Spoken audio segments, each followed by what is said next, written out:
저 소민다 thác này cái chạy với tụ con square này con đẹp là đây này dia berlama media के साथियों का print media electronic media से जुड़े लोगों से मैं क्षमा चाहूंगा कि थोड़ा आने में विलम्ब हो गया।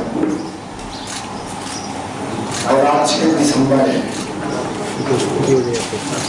बोधिसत्व बाबा साहब डॉक्टर भीमराव अम्बेडकर की परिनिर्वाण दिवस है। उसके विभिन्न कार्यक्रमों में जाने की वजह से ही विलम्ब हुआ, इसलिए मैं पुनः क्षमा चाहता हूँ। और आप सभी के माध्यम से त्रिपुरा प्रदेश के सभी सब समाज के लोगों को बाबा साहब भीमराव अम्बेडकर की जयंती पर बधाई भी देता हूँ। और त्रिपुरा का प्रभारी बनने के बाद मैं पहली बार त्रिपुरा प्रदेश में आया हूँ, इसलिए आप सभी मीडिया के बंधुओं का भी मैं स्वागत करता हूँ। और आपसे भी आने वाले समय में त्रिपुरा के उत्थान विकास में आपकी मदद की भी मैं अपेक्षा रखता हूँ। ये पहली बार आगमन हुआ है, यह पहली बार आने का जो एक तरह से कार्यकर्ताओं से परिचालनात्मक बैठक है। कल आने के बाद सबसे पहले माता रानी का दर्शन किया गया, दर्शन के उपरांत विभिन्न कार्यकर्ताओं से मिला गया और आज भी विधायक, एमपी, सांसद, मंत्री सभी से मुलाकात किया जा रहा है। यह बैठक या पहली बार जो आना हुआ, इसका शुद्ध रूप से इसको परिचयात्मक इंट्रोडक्शन बैठक है। भारतीय जनता पार्टी कार्यकर्ताओं की पार्टी है, संगठन की पार्टी है, जिसके कारण पार्टी के विभिन्न दायित्ववान कार्यकर्ताओं से मिलना, वर्तमान कार्यकर्ताओं से मिलना, निवर्तमान कार्यकर्ताओं से मिलना, कल से क्रम लगातार जारी है। सबसे पहले रविंद्रनाथ में पुलिस से आए हुए सभी जिला अध्यक्ष सभी लोगों से मिला गया। उसके बाद पार्टी कार्यालय में पुलिस पदाधिकारियों से, उसके बाद मोर्चे के पदाधिकारियों से, मोर्चे के अध्यक्षों से, फिर पार्टी के संगठन में जो डिपार्टमेंट है उनके प्रदेश के कोऑर्डिनेटर से, को-कोऑर्डिनेटर से मिला गया और जो प्रदेश में संगठन के सेल है विभिन्न सेल के पदाधिकारियों से मिला गया और सभी से चर्चा संगठन के विषय में की गई कि संगठन में जो राष्ट्रीय नेतृत्व की मंशा है, राष्ट्रीय नेतृत्व का जो सोच है, उसके अनुरूप संगठन को बनाना, संगठन को मजबूत करना। जैसा कि आप सभी जानते हैं कि भारतीय जनता पार्टी कार्यकर्ताओं की पार्टी है, संगठन की पार्टी है, तो संविधान के अनुसार, भारतीय जनता पार्टी के संविधान के अनुसार संगठन का गठन हो, इसको लेकर विभिन्न दायित्ववान कार्यकर्ताओं से, निवर्तमान कार्यकर्ताओं से चर्चा किया गया। और आज सुबह से जो हमारे जनप्रतिनिधि हैं, चाहे वो विधायकगण हो, चाहे वो मंत्रीगण हो, चाहे वो सांसदगण हो, सभी से मिला गया है और त्रिपुरा को समझने का प्रयास किया गया है, त्रिपुरा के संगठन को समझने का प्रयास किया गया है और लोगों से इस पर चर्चा की गई है। तो आज तो मैं समझता हूँ कि पहली बैठक है और पहली मेरी यात्रा है जो आज मैं वापस जा रहा हूँ। तो केवल परिचय बैठक थी, संगठन के विभिन्न विषयों को जानने का प्रयास किया गया है। मैं लगातार प्रवास करके संगठन कैसे मजबूत हो, सरकार और संगठन में कैसे समन्वय हो, इसको लेके लगातार काम किया जाएगा और आप लोगों का भी सहयोग अपेक्षित है। तो आज ये मेरी पहली पर्ची बैठक थी, फिर आगे आपसे भी विभिन्न विषयों पे, विभिन्न मुद्दों पे आप लोगों से बात की जाएगी। देखिए, भारतीय जनता पार्टी कार्यकर्ताओं की पार्टी है, संगठन की पार्टी है। इस पार्टी की यही ताकत है कि यहाँ पर कार्यकर्ताओं से चर्चा, कार्यकर्ताओं से संवाद और कार्यकर्ताओं की सुनी जाती है। रही बात सोशल मीडिया या किस तरह का, अब मैं लगातार आऊँगा तो ये सब चीज़ों को भी देखा जाएगा कि इसमें क्या चीज़ें हैं, कैसे हैं। So there are reports that this second MLA they have gone to this Delhi annual meeting, and even Jail Survey Committee meeting, and they are also went to this Guwahati. So what is your message to the dissidents MLAs of the party? They want this change of guard in the organization and the government. So what is your message to the dissidents? Sir मैं दो बात कहूँगा। इससे पहली बात करिए, मेरी पहली बात यात्रा है प्रभारी बनने के बाद, तो एक तरह से परिचय बैठक है। दूसरी बात जो मैंने कहा मैं फिर कहता हूँ, भारतीय जनता पार्टी कार्यकर्ताओं की पार्टी है, संगठन की पार्टी है। लोगों को मिलना जुलना, अपनी बात कहना, ये संगठन और कार्यकर्ताओं का स्वभाव है। तो निश्चित रूप से कार्यकर्ता की बात सुनना, मार्गदर्शन से बात करना, कार्यकर्ताओं से संवाद रखना हर स्तर पे, ये पार्टी की मूलभूत सोच है। So will their grievances will be addressed by the party leadership?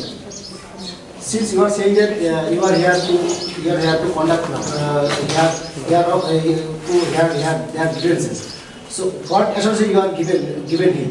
So will their grievances will be addressed? There might have grievances, no? कोई डिफरेंसेस नहीं है। एक लंबे समय से प्रभारी के ना होने से लोग अपनी बात कह नहीं पा रहे हैं। तो पहली बार मैं आया हूँ तो कार्यकर्ता अपनी बात कहना चाहता है, विधायक अपनी बात कहना चाहता है। एक आप भी जानते हैं कोविड कालखंड में एक लंबे समय तक एक संवादहीनता की स्थिति रही है, क्योंकि चाहे सरकार हो चाहे संगठन हो, वो पूरी ताकत कोविड से लड़ने में लगा दिया, जिसके कारण एक संवाद की गैप आया है। तो मैं जब आया हूँ तो बात करूँगा, लेकिन किसी प्रकार का कोई डिफरेंसेस नहीं है। आप लोग बात करना चाहते हैं, अपनी बात कहना चाहते हैं, तो बात उनकी सुनी जाएगी। सर, स्टेट गेस्ट हाउस में एमएलए एमपी के अलावा भी तादाद में कार्यकर्ता देखा गया है, तो सभी से आपका मिलने का उम्मीद है या सिर्फ एमएलए एमपी से मिलके जाएंगे? सर देखिए, अब मुझको लंबे समय तक यहाँ रहना है, तो एक बार में सबसे मिलना तो संभव नहीं है। इस बार हम लोगों ने फोरम तय किया था, उस फोरम के हिसाब से हमने सभी पदाधिकारियों से, चाहे स्टेट के पदाधिकारी हो, चाहे डिस्ट्रिक्ट के प्रेसिडेंट हो, जनरल सेक्रेटरी हो, या डिपार्टमेंट और सेल के लोग हों, विधायक और मिनिस्टर हो, उनसे मिला गया है। कुछ कार्यकर्ताओं से भी मिला जाएगा, लेकिन मैं अपने कल के संबोधन में ही बोला, आज भी बोला, सभी कार्यकर्ताओं से मिला जाएगा। अब आपने वहाँ देखा कि प्रभारी से मिलने के लिए, देखने के लिए कितना उत्साह है, तो इसका साफ संदेश है कि भारतीय जनता पार्टी त्रिपुरा में बहुत मजबूत है और दिनों दिन उसकी मजबूती बढ़ रही है। सुबह में जो एमएलए आपके साथ बातचीत हुई, किस विषय पर आपके साथ बातचीत हुई? देखिए, मैं फिर कह रहा हूँ, आपने जो पहली बार कहा, ये मेरी पहली यात्रा है, मेरा पहला प्रवास है, तो एक दूसरे का परिचय करना जरूरी है। लोगों से बातचीत किया गया है, संगठन के विषय में बात किया गया, सरकार के विषय में बात किया गया, ये सारे विषयों पे बात हो रही है, लेकिन ये शुद्ध रूप से ये प्रवास केवल परिचयात्मक है। सर, रिसेंटली एमएलए त्रिपुरा आशीष दास सरकार के खिलाफ क्या कहते हैं डिक्टेटरशिप चलने का आरोप उठाया। वैसे एक फायर इंसिडेंट हुआ था, उसके बारे में एमएलए अनिल सागर सरकार के खिलाफ बोला था। ये सारे चीजों को देखते हुए ये लग रहा है कि पार्टी में कुछ अस्थिरता चल रहा है। What measure will be taken by you regarding all this matter? Sir, मैं फिर कहूँगा कि केवल भारतीय जनता पार्टी है जहाँ लोग अपनी बात कह सकते हैं। क्या किसी अन्य दल में लोग इस तरह बात करके पार्टी में रह सकते हैं? तो लोग अपनी बात कह रहे हैं और मैं फिर कह रहा हूँ कि सबकी बात सुनी जाएगी और आवश्यकता पड़ेगा तो केंद्र से बात भी की जाएगी, लेकिन सबसे बड़ी बात है सबकी बात सुनना। एक लंबे कोविड के बाद अब राजनीतिक प्रक्रिया शुरू हुई है और ये केवल यही नहीं त्रिपुरा में नहीं पूरे देश में है, तो तो जिसके कारण लोग अपनी बात कहना चाहते हैं। अगर कुछ लोगों ने इस तरह की बात की तो उनसे भी पूछा जाएगा क्या विषय है। So what is your view? Do you think this, everything all is well in party and the government? It is already in the party and the government. Have no problem, sir. Yes or no? All is well or no? All is well, sir. मंत्रिमंडल की विस्तार के बारे में कोई बातचीत? Sir देखिए, मैं फिर कह रहा हूँ कि मैं पहली बार प्रवास पे आया तो भी केवल ये विषय आया है कि लोगों की इच्छा है कि मंत्रिमंडल का विस्तार, सब विषय पर चर्चा की जा रही है, चर्चा किया जाएगा और आप लोगों को भी। सर, संस्कार का जो मुद्दा उठाया गया, क्या ये रिजनेबल है? जब अवसर आएगा उस पर भी बात किया जाएगा। सर, त्रिपुरा में आके पहली बार आए हैं, जो नारा सबके साथ सबको लेके चलने का जो मोदी जी का नारा है, त्रिपुरा में आके डेवलपमेंट आके टोटल जो आप माताबारी में गए हैं, पूजा में गए हैं, कैसे लगा आपको, एक्सपीरियंस है? सर मैं त्रिपुरा पहली बार नहीं आया, मैं इससे पहले SC मोर्चे का नेशनल प्रेसिडेंट था। अच्छा। तो संगठन के 10 जिलों में गया हूँ और जो रेवन्यू डिस्ट्रिक्ट 8 है त्रिपुरा में, मैं सभी जगह गया हूँ। और आप स्वयं आकलन करिए कि आज से 2018 से पहले माताबारी जाने का जो रास्ता था वो कैसा था। अच्छा। उसको मैं भी देखा हूँ, कल भी देखा हूँ, पहले भी देखा हूँ। चीजें बिल्कुल डिफरेंस है, सरकार काम कर रही है और एक लंबे समय के परिवर्तन के बाद सरकारें आई हैं तो सरकार को गति पकड़ने में टाइम लगा, लेकिन सरकार ने गति पकड़ी है। कल रविंद्र भवन में जो प्रोग्राम हुआ था वहाँ पर बहुत सारे एम्बुलेंस भी नहीं गए थे, इस विषय में आपका क्या प्रतिक्रिया? अब इतने भीड़ में तो ये बताना मुश्किल था कौन गया कौन नहीं गया। मुझसे मिलने तो सभी लोग आए हैं, मुझसे मिलने तो सभी लोग आए हैं। सर, बीजेपी का जो अलायंस पार्टी है IPF की, ये लोग आवाज उठा रहे हैं कि ADC इलेक्शन में अगर उनकी जो डिमांड है सीट की वो ना मिलने से अकेला ही लड़ेगा, इसके बारे में आप क्या कहते हैं? हमारा ट्रैक रिकॉर्ड आप देख लीजिए कि हम हर हाल में गठबंधन के साथ रहना चाहते हैं और इसका सबसे बड़ा प्रमाण बिहार है।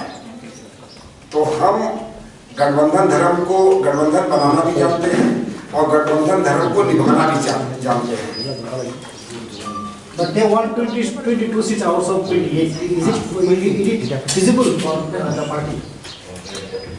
सर अभी चर्चा करेंगे, अभी सम्मानित अध्यक्ष जी है भी, और इसके बाद हम सबसे पहले हम लोग उसी चुनाव में लगेंगे तो उस समय जो स्थिति आएगी अलायंस से बात की जाएगी, लेकिन जायज बात ही मानी जाएगी, नाजायज बात नहीं मानी जाएगी।